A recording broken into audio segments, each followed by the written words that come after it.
आज हम शुरू कर रहे हैं पीरियोडिक प्रॉपर्टीज।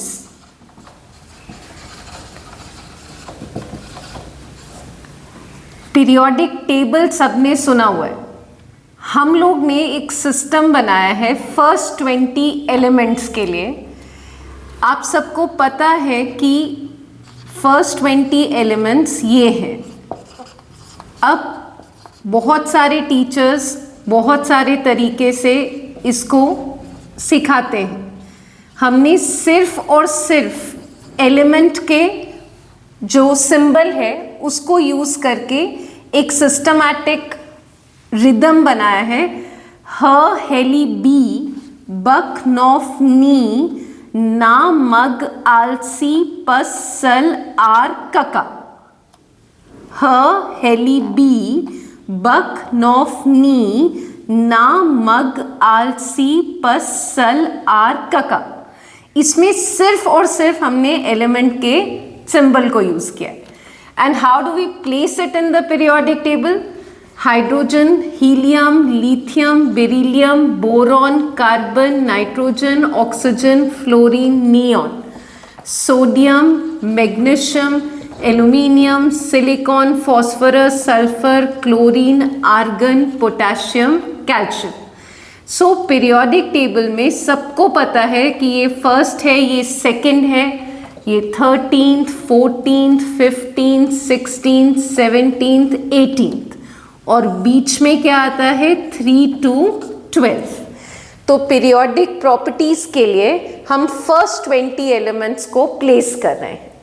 अब सबके लिए वंस अगेन ह हेली बी बक नॉफ नी ना मग आलसी पस सल आर कका।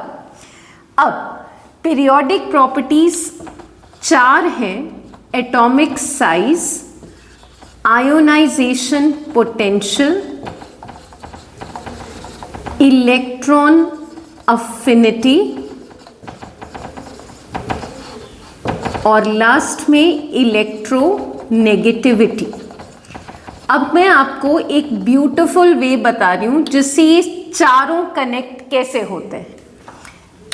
अगर हम डाउन द ग्रुप जा रहे हैं, ऊपर से नीचे जा रहे हैं, ये क्या है ग्रुप्स, ये क्या है पीरियड्स।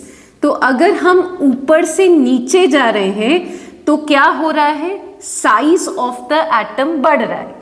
अब मैं आपको एक ऐसा वे बता रही हूं जिससे सारी बातें एक साथ समझ में आ जाए। Hydrogen is 1, it has only one shell. Lithium has 2 shells, it's 2,1. Sodium is 281.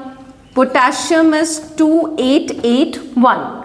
So here it has 1 shell, 2 shells, 3 shells and 4 shells. तो एक जनरल स्टूडेंट कैसे समझता है इसको कि डाउन द ग्रुप जा रहे हैं तो साइज बढ़ रहा है। बट अब मैं आपको एक हिडन ट्रूथ बताती हूँ जिससे इस कॉन्सेप्ट को बेटर समझ सकते हैं। तो सबसे पहले आपको ये समझना है कि डाउन द ग्रुप जब हम जा रहे हैं तो आइडियली क्या हो रहा है कि शेल्स डेफिनेटली बढ़ रहे हैं। अब अगर मैं आपसे पोटेशियम की बात करूँ वो तो पोटेशियम में 2, 8,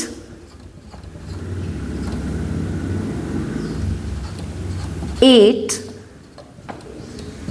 और 1 है। तो कोई भी बच्चा ऐसे समझता है कि जब हम सोडियम से पोटेशियम में जा रहे हैं तो उसमें 4 शेल्स हैं तो इसलिए उसका साइज बड़ा है।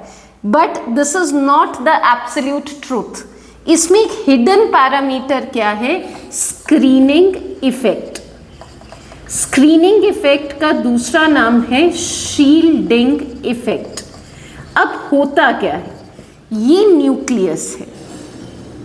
इफ आई मे से सो, ये कौन है, टीचर, और ये सब क्या है, बच्चे जो उसके आसपास घूम रहे हैं, ये स्कूल के स्टूडेंट्स हैं। अब प्रॉब्लम क्या आ रहा है कि न्यूक्लियस इस इलेक्ट्रॉन के ऊपर फोकस क्यों नहीं कर पा रहा है, क्योंकि फर्स्ट शेल में, सेकंड शेल में और थर्ड शेल में जो इतने सारे इलेक्ट्रॉन्स हैं वो एक शील्ड की तरह, स्क्रीन की तरह बिहेव कर रहे हैं इस आउटर मोस्ट इलेक्ट्रॉन के लिए।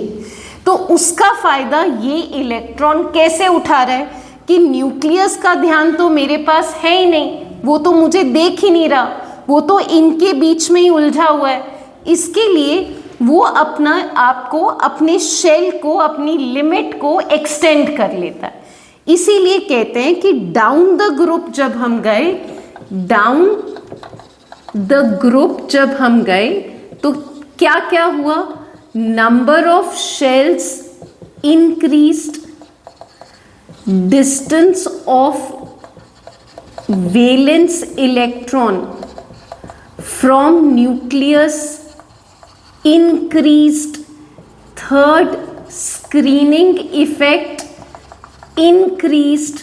उससे अब क्या होगा, अब अगली बात, आयोनाइजेशन पोटेंशियल इसके साथ कैसे कनेक्ट होगा कि ये आउटर मोस्ट जो इलेक्ट्रॉन है वो इजीली एटम छोड़ के चला जाएगा। क्यों?